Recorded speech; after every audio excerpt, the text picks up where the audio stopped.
What's going on, everyone? Art of the Game is produced by Student Media.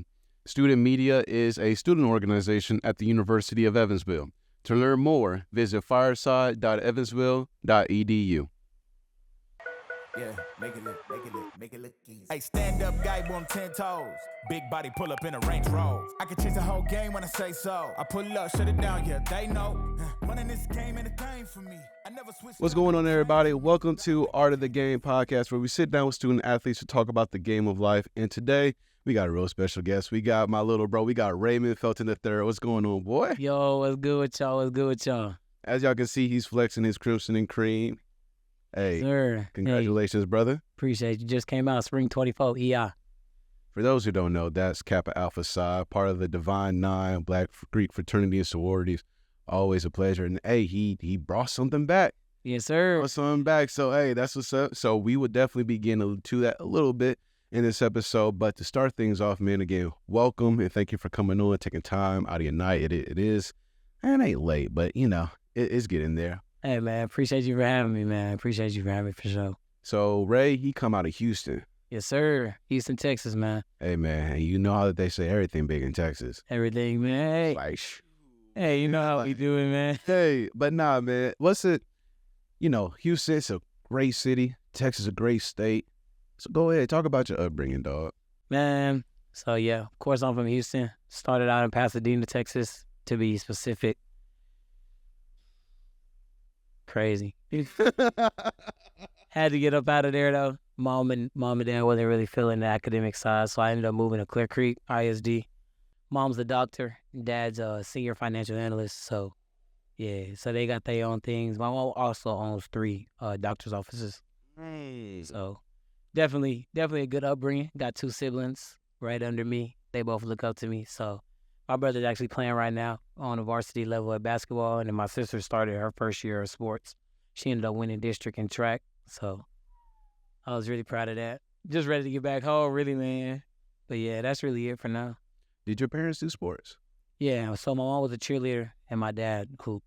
So as you can see, there's something in the water in that household. We got, Ray also runs track. So this man's definitely a speedster. So at what point in time in your life did track come into play? And you didn't just do track, you also did basketball, right? Yeah, so I started out when I was young, 2014.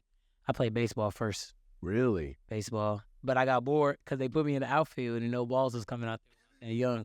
So I ended up moving to football, played football for about 3-4 years, including 7th, 8th grade, middle school.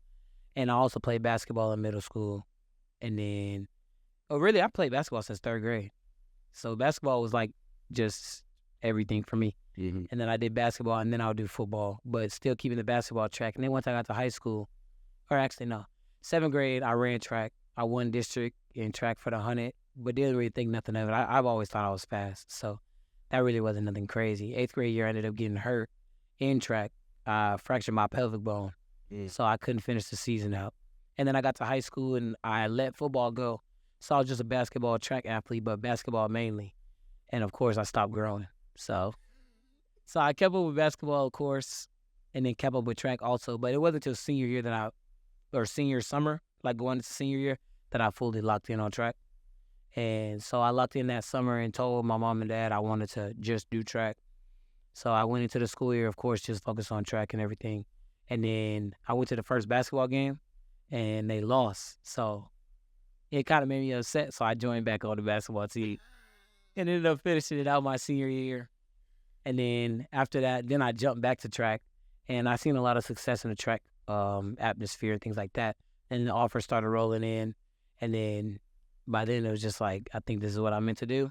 So then right before regional, that area, I ran a 21-2 and ended up becoming the 38th ranked sprinter in the United States. That was after I committed to UE. I was originally committed to University of Tennessee Martin, but of course, UE presented itself, and it was definitely a better option academically, school-wise, location, everything. So I locked in on UE and then just went from there. You said that you always knew you were fast, right?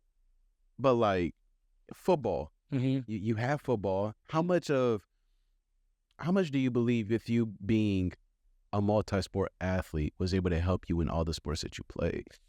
Oh, definitely. You definitely don't want to limit yourself to one sport. Like I just know that just trying to go to college on a college aspect and things, like being a multi-sport athlete allows you like so many different options in life. Like if you can manage two different sports and schooling, that just sets you up for success in the real world and things like that.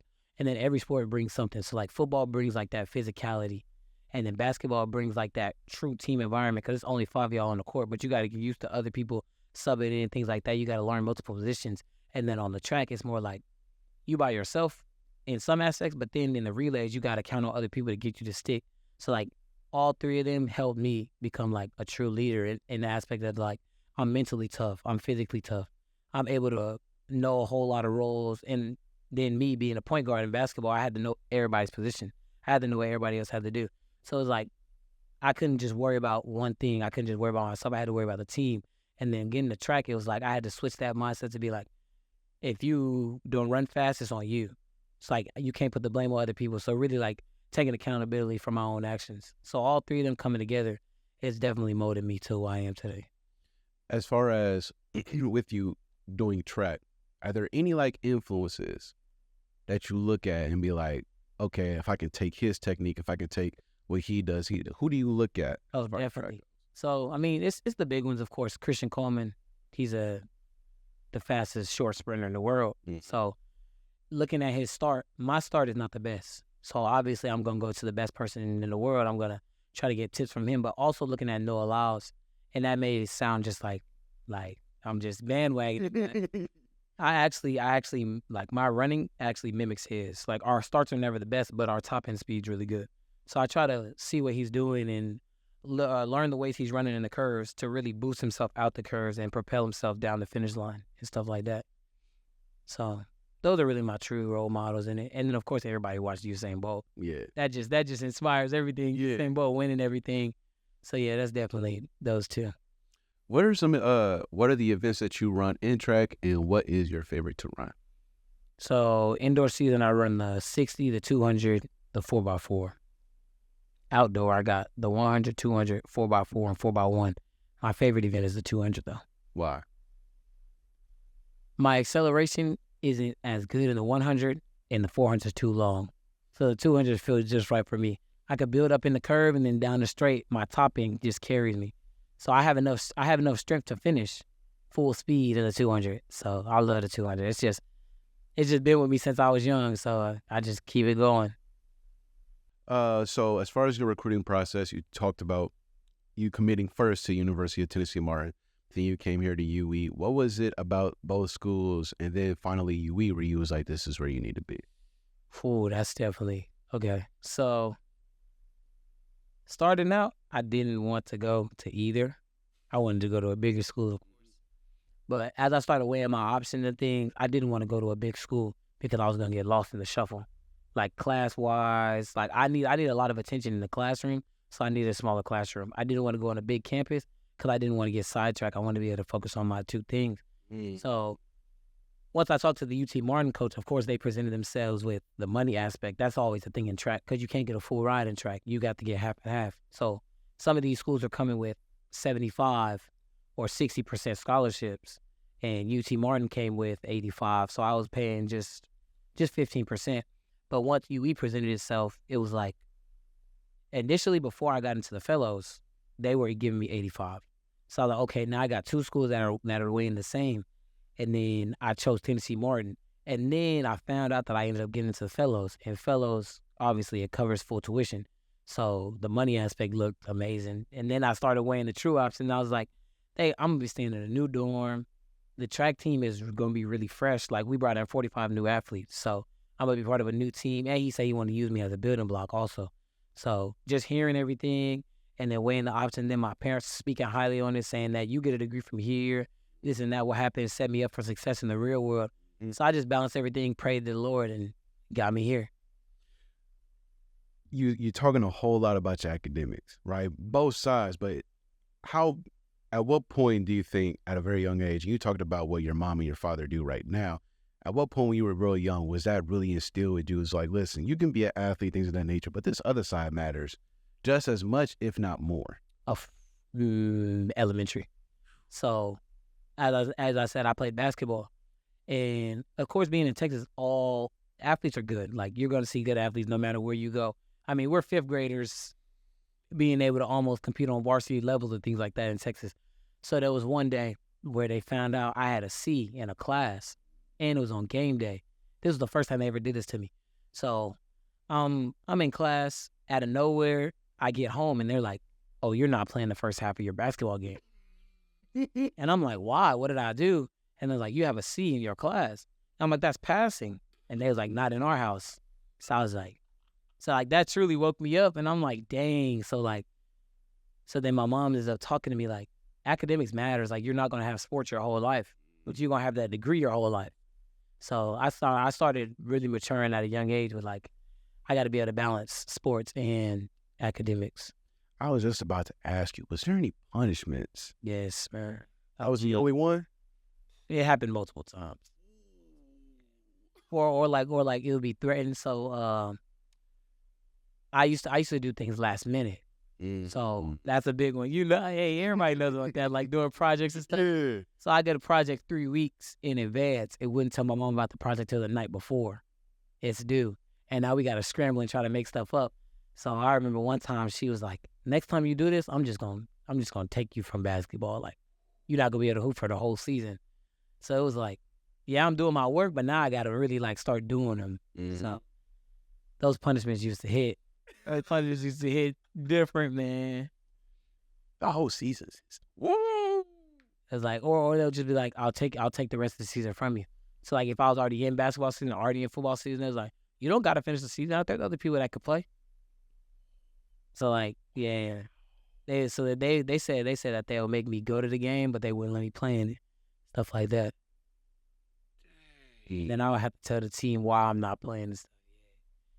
But that's a common thing down in Texas though. So it's just really the water down there. They just make us different. I'm not gonna lie, man. No, it's funny because it's like my family old school, right?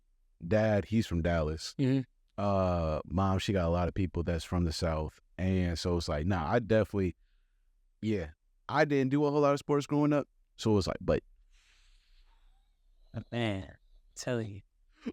No, and I got my little sister and little brother going through everything too. So I'm trying to walk them through the process. That's why I can't wait to get back home for the summer, because it's like, I done went through a whole year of college, and like my freshman year of college has been really like hectic. Like just getting here, trying to learn new atmosphere, coming 16 hours away from home, things like that, and then going to getting my letters, and then still trying to run track on the flip side. This is my first real year of track. My first indoor season went well, things like that. I mean, you don't see someone every day breaking 3 school records in one season, and that's what happened indoor season. I got the 200, 300, and the 4x4 record, and then I'm number 5. I'm number 5 in the 60 meter for the school. So like, you don't see someone doing that in general. So just everything I've learned, I feel like it's like molded me to definitely mature really fast, because I'm only 19, but I feel like I could teach a whole life, kind of like teach a whole childhood and things like that. So I just can't wait to get back to them and just start installing that mindset of like, you gotta wake up, you gotta prepare yourself, right? Like, especially in sports and things, like, you can't be eating this and expect to perform in that way. I just picked up so many different tricks and tips that I know my parents know, but it's different when it comes from like your brother and things like that. So you just said how you feel like you're 19, you feel like there's a whole lot of tips and things that you could give somebody right now, but what habits do you think that your mom and dad really apply to make sure they put into you when you were young? Responsibility.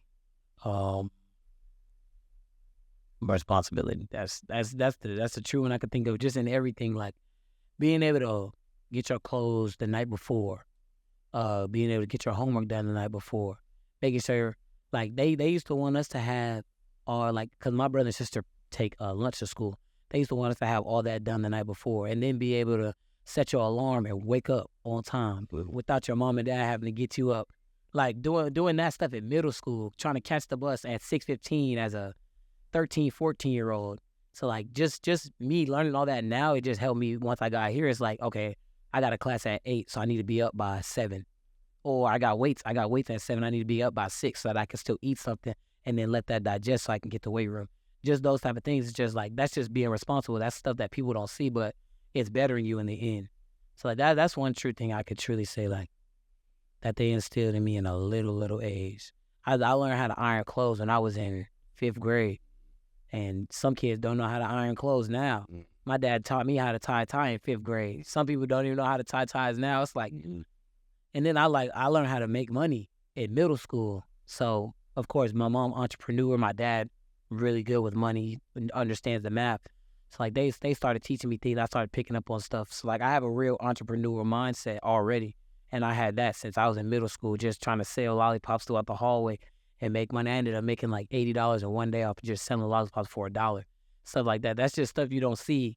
You just don't see every kid doing that. You don't see every kid willing to work, willing not eat their own candy to make money in the end, things like that. Yeah. So them installing responsibility and just maturism at a young age. So what grade is your brother and your sister in?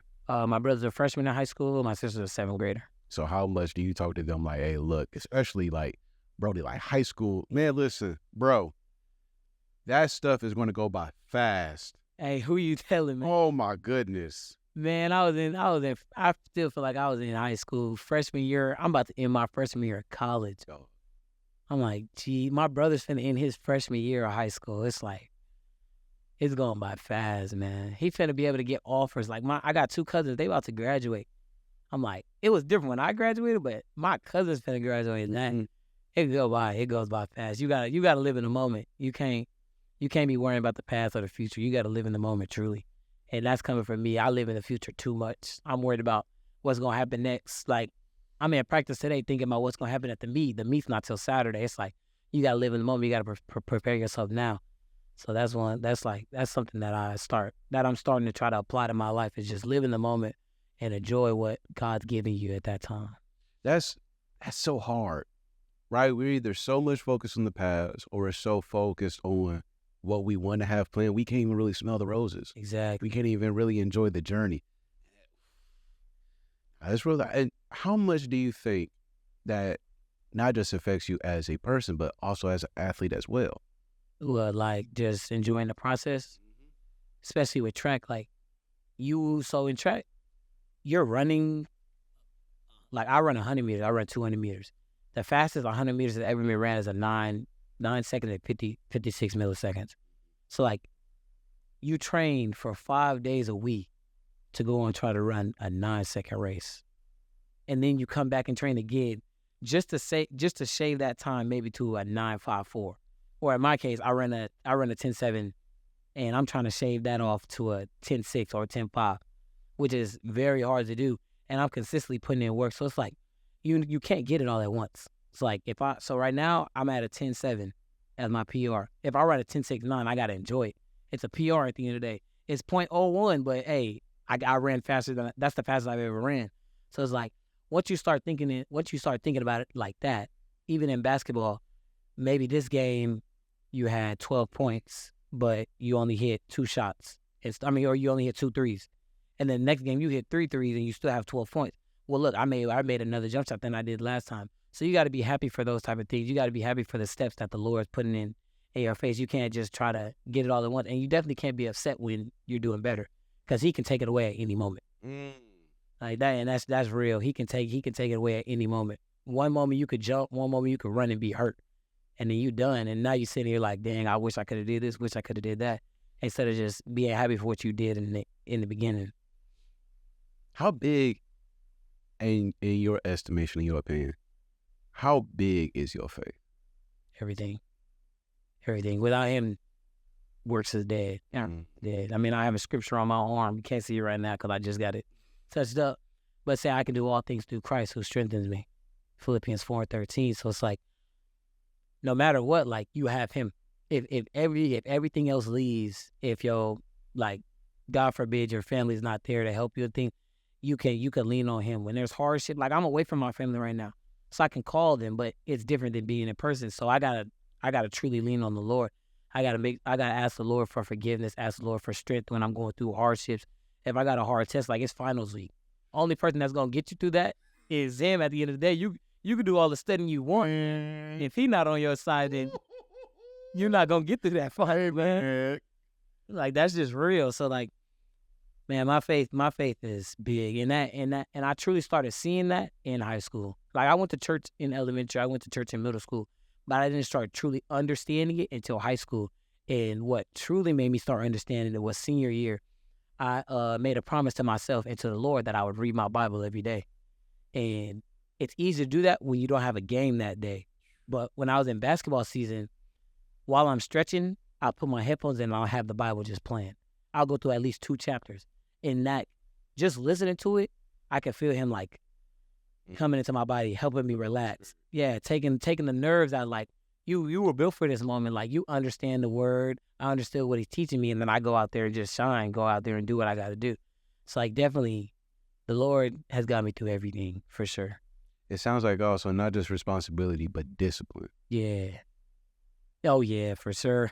For sure. Cause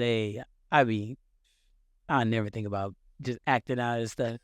Nah, they'll get me so right. No matter how far I am. Hey, I'm messing up on my grades here. They're still on me, and that's not even coming from my parents. That's coming from my little brother and sister. Like having two younger siblings that look up to you is like it's a blessing and a curse sometimes. Cause as soon as I mess up, they the first ones to call me. They both take Spanish like me. I have the lowest Spanish grade out of all 3 of us, and they like, dang, Trey, why you got the lowest Spanish grade? So then it's like it's in my head like, why do I have the lowest Spanish grade? I'm the oldest. I should have a higher grade than y'all. So it made me start locking in. And I'm like, okay, I gotta start doing my work. I gotta start understanding this because they looking at me like, if he not gonna do his work, why should I, like, try to keep doing my work and try to keep getting better and things? If he's still doing good. Because all they see is all the achievements. They see the records being broken. They see everybody posting me. And then they hearing that I'm not doing my work.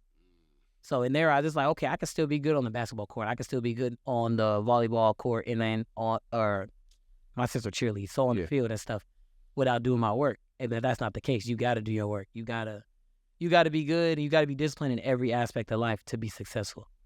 So your nickname, Trey? Yeah. All right. Raymond Felton III, man. I don't know if you know this. I'm the third. Yeah, That's my nickname. Yes, sir, man. Hey, bro. Hey, Trey's already, man. Oh, we do it best. I'm not gonna lie. Dope. But what's crazy about my situation is both my grandpas are named Raymond. Mm-hmm. My mom married a man with the same name as her dad. Think about it, bro. So my grandpa is named Raymond Lennon. And my other grandpa, who I'm named after, is named Raymond Jerome Felton I. And then it goes Raymond Lennon the third, which is my uncle. And then it's my dad is Raymond Jerome Felton II, and it's me, Raymond Jerome Felton III. So it's like, I was like, dang, my mom married someone with the same name as her dad.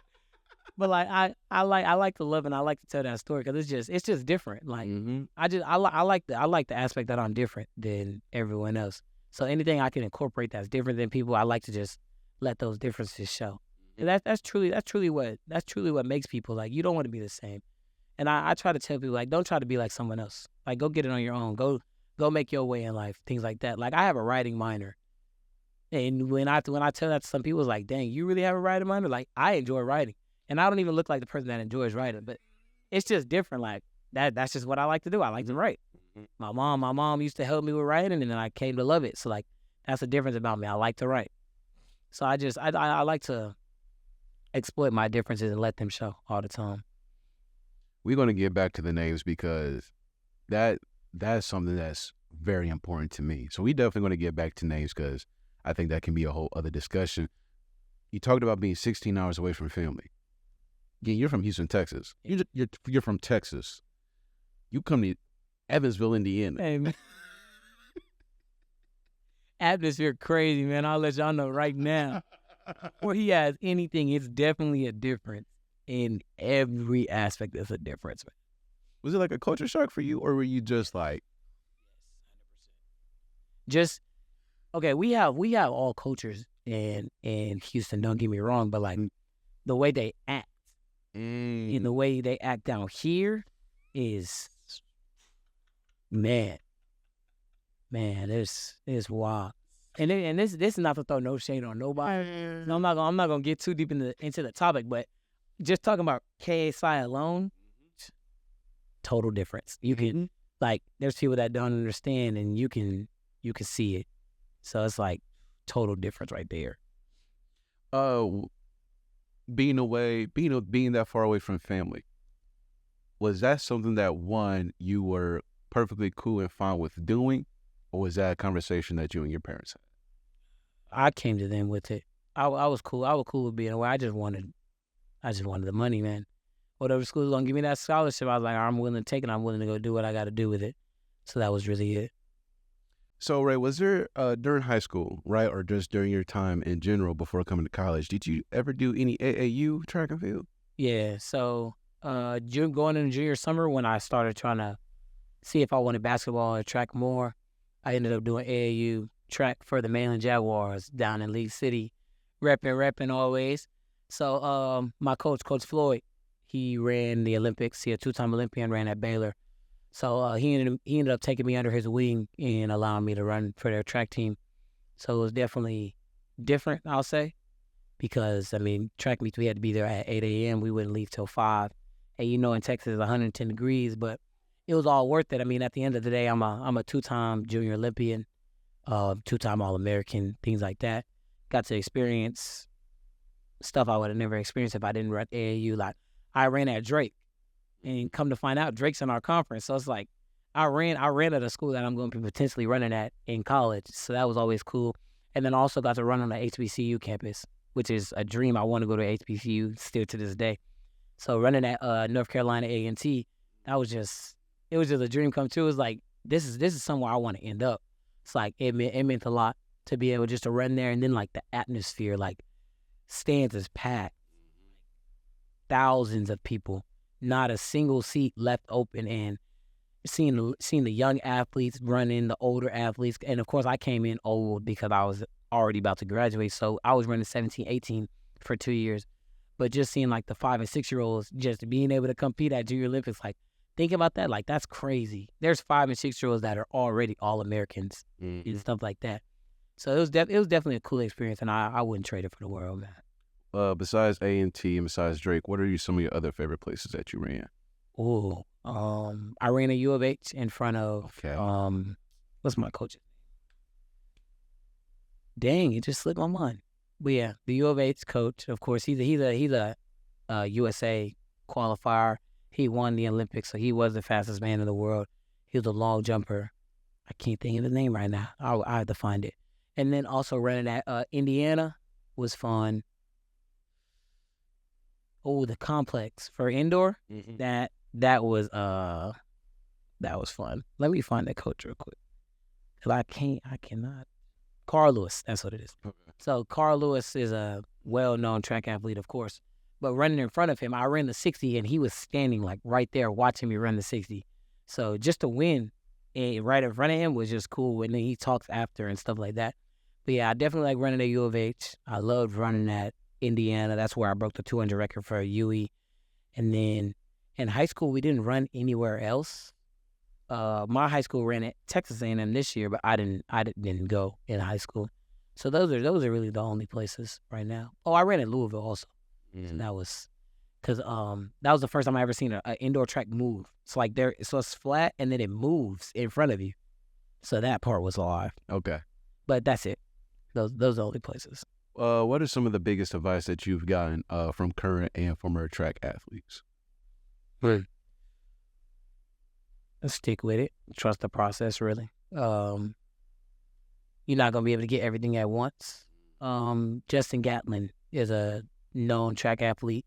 He works with a lot of Houston athletes, and just him being in that Houston area and telling some of my close friends tips and things and them telling it to me, it's like him telling it to me. So hearing things that he said and things like, because I don't know if y'all know or you know about the thing that happened with Justin Gatlin, but he ended up getting suspended for drug use and injection and stuff. And then he ends up coming back in 2018 and beating Usain Bolt and Christian Coleman and becoming the fastest man in the world without all the added supplements in his body. So being able to come back from things like that and then going to teach, like, you don't need these supplements and things, but you can still win and things. It's just being able to take it all in and open my mind to see, like, I could do anything. As long as I got the Lord on my side and my work ethic, I could do anything. You also mentioned coaching. Yeah. Oh yeah. I coached Little League football. So that's such, it's so fun, man. I'm not gonna lie. I coached my little brother to start. So I took him, or he went to 2 Super Bowls. My dad was the offensive coordinator, and I was just like the assistant offensive coordinator, but also the team coach. So me being able to build those bonds with those younger athletes, his best friends now, and things like that, it was like I was still in school, but they looked at me like I was an adult. So like they asking me questions like, how'd you get on varsity so fast? Things like that. And I'm like, I'm still in school. Like, I can't even answer this for real, but just them seeing it. And then there was a season where I went and coached my own team. So I went and coached 5- and 6-year-olds. And that age, their attention span is, man, I'm telling you, I was the offensive coordinator for the Pee Wee Sagemont Cowboys. And trying to be an offensive coordinator to teach them plays, it was hard. It truly makes you grow up. I'll tell you that. Just because these are grown adults, kids, and they're putting these kids in our hands to make them good football players, but also just teach them the game. Like, at the end of the day, it's a teaching thing. You want them to be successful when they get older. So I'm not gonna lie, we went 0-10. We didn't win a single game, but every game got better. Every game I seen the passion for the football, like, in these boys. I seen it, and I seen them wanting to start putting in more work, because at the beginning of the season, they didn't even care. But by the last game, the game ended up being 42-35. We lost by a touchdown, but it just made me, like, so happy that we were even in the game, because at the beginning of the season we got beat 60-0. So going from a 60-0 game to a 42-35, almost winning, even though we didn't win a game, it was just like you still see improvement. And then the parents are coming up to me saying, thank you for coaching my boy. Thank you for teaching him the game. Like, I'm mad we didn't win a game, but these parents are looking at it as, you're just a young man that just taught my son how to play football. And then they all came back the next year, and even though I didn't coach them, they went to the playoffs the year after. So I still look at it as, those my boys. Like, I'm the one that got them right. And then these coaches took them and enhanced their abilities again and took them to the playoffs. So they still coming up to me, what's up, Coach Ray? What's up, Coach Trey? Things like that. It just makes me smile and stuff. I'm like, hey, man, keep doing your thing. I see y'all and stuff. I made sure I went to their games and everything, even though I went to go coach my brother's division, which was 12 and 13, the older boys. But I still made sure I supported those athletes, because just them having, like, another figure in their life, you don't know what could be going on at home, but when they can come to the football field and talk to these other young men that are also going through things and also at these practices with you, like y'all are sweating, y'all are tired, but we're here too. And y'all know we just came from work. They know I came from a workout and school. So it's like they respect us a little bit more, things like that.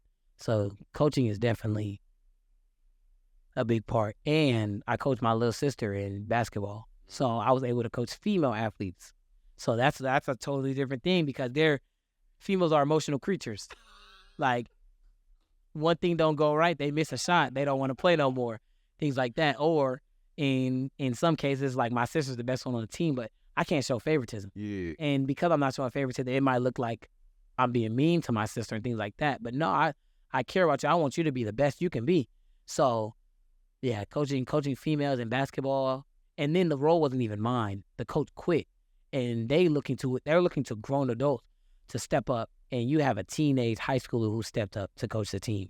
So it was like that showed a true sign of maturism again. Just like, I stepped up to coach this team, and even though we won some games, but even though we didn't win the championship and things, it was just like bringing these female athletes together, parents seeing me do this, and then me doing it myself.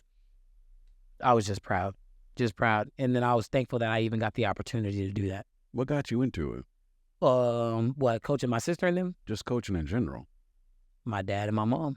I mean, my dad coached, like I said, my dad coached my little brother.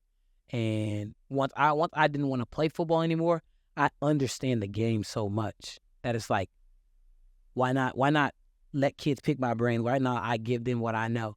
Like, you have the passion to play, I have the passion to teach it to you, so I'm just gonna go out and teach it. Like, and then basketball, I've been around basketball too much to not coach. So my mom coaches my sister in cheer, and she's been doing that for about 5-6 years. She done won a good amount. So I'm just saying good amount. You can't really count. And then my dad, of course, coaching. My dad coached me. So I just feel like anything my dad does, like, if he can do it, I can do it. We got the same name. Everybody say we look alike, so why not follow in his footsteps? Especially because everyone talks about how much of a man he's made me, how much of, like, you've raised him right. Like, when you hear you've raised your son right and things like that, even though I'm the kid that they're talking about, it's still like, all right, bet I'm gonna follow on what he's doing because obviously he's doing something right. So it's not like I can do no wrong. Like, Come on now. feel me? Like, Pop's always gonna get me right. So yeah, just learning from my mom and dad and just shadowing them, that's what got me in the coaching for real. Got you. Even just to that, like, that's something that even for my mom, I had to explain to her, especially like growing up, because mom is there from day one, even Exactly. before day one. Exactly. There. But you can see, like, talking to my dad more as I'm growing up. I'm involved in dad a lot more, yada yada yada. And like my mom, she was like, "Well, don't leave me out." And I'm like, "Mama, I'm not leaving you out. This is who I like need. Like, right now, I'm always gonna need you. Don't get me wrong, I'm gonna always need you. But this man right here, I need everything. I gotta squeeze as much knowledge, information I can out of him as possible because I ain't got another. Yeah. There ain't another Arthur George Hurst III out here. Just like the same way there's not no other Hope Victoria Hurst out there, there ain't another one of him out here either. You've given me a whole lot these first 15, 16 years of my life. This man, I'm trying to crank out whatever he can give me until he passes away." Exactly. So yeah, I definitely feel that because in high school, or really middle school, high school, like beginning high school, I was really on my mom and things. I was talking to my mom a lot. My dad would instill. So really, I'm not even gonna say that. Really, it was like my mom was the academic part. My dad was the athletic part. So anything I needed with school-based and stuff, I was going to my mom. Anything I needed with athletic, I was going to my dad. And then it slowly started to change where, like, I could go to either of them for anything. So, like, I'm talking to my mom now about track stuff, and she's trying to help me. And then I'm talking to my dad about our academics in college. So it's like, in my case, I need them both just as much. And I don't. And there was before, like when I was going through trying to get my letters, I was talking to my dad more. He understood what I was going through, everything. It had came up like, make sure you still talk to me, your mom. Like, she still care about your shoes. She still want to know how you doing. So I had to like sit back and like, my mom does still care about me. I do need to still talk to her more.